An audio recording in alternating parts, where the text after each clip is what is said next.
bienvenue sur le blog Quelle recette. Vous êtes nombreux à aimer le chocolat, c'est pour ça la recette du jour c'est un brownie. Alors un brownie très facile à faire, en même temps moelleux et fondant. Alors si vous souhaitez qu'il soit très moelleux, il suffit de le laisser plus longtemps au four.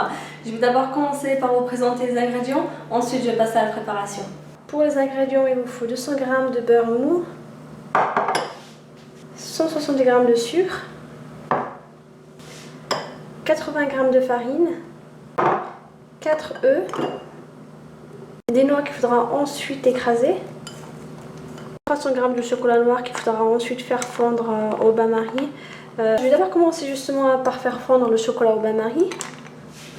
Ensuite, dans un robot, il faudra bien mélanger le sucre et le beurre jusqu'à obtenir une bonne pommade.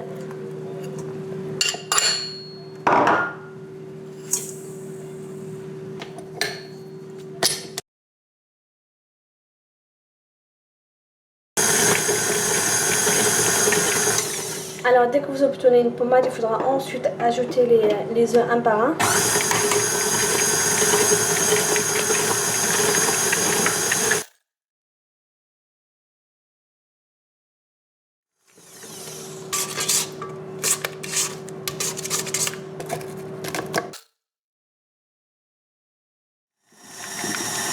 Il faut ensuite incorporer la farine petit à petit.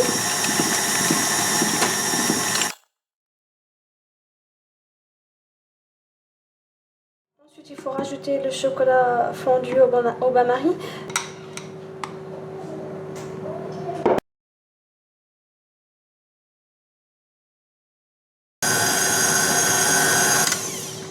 Dès que vous obtenez un mélange très lisse et un peu brillant, il faudra ensuite arrêter de mélanger. Ensuite, il faut ajouter les noix concassées.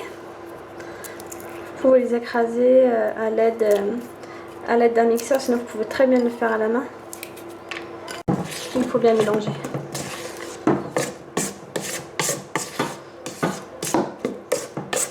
Ensuite, dans un moule beurré et fariné, il faudra verser le mélange. Il faudra ensuite égaliser le dessus.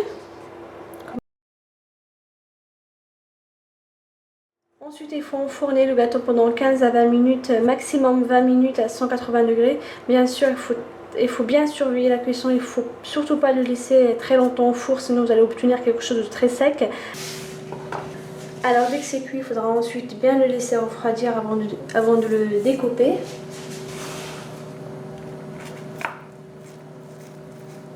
Là on peut voir que le gâteau est bien dur à l'extérieur, ce qui donne le petit côté croquant. Et ensuite à l'intérieur il est bien fondant, entre fondant et moelleux.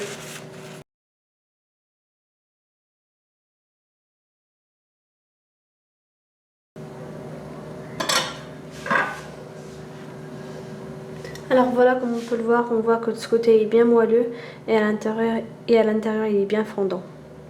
Si vous avez l'option chaleur tournante, n'hésitez pas à utiliser, ce sera encore mieux, surtout pour tout ce qui est la cuisson de pâtisserie. Il vaut mieux utiliser la chaleur tournante dans le four.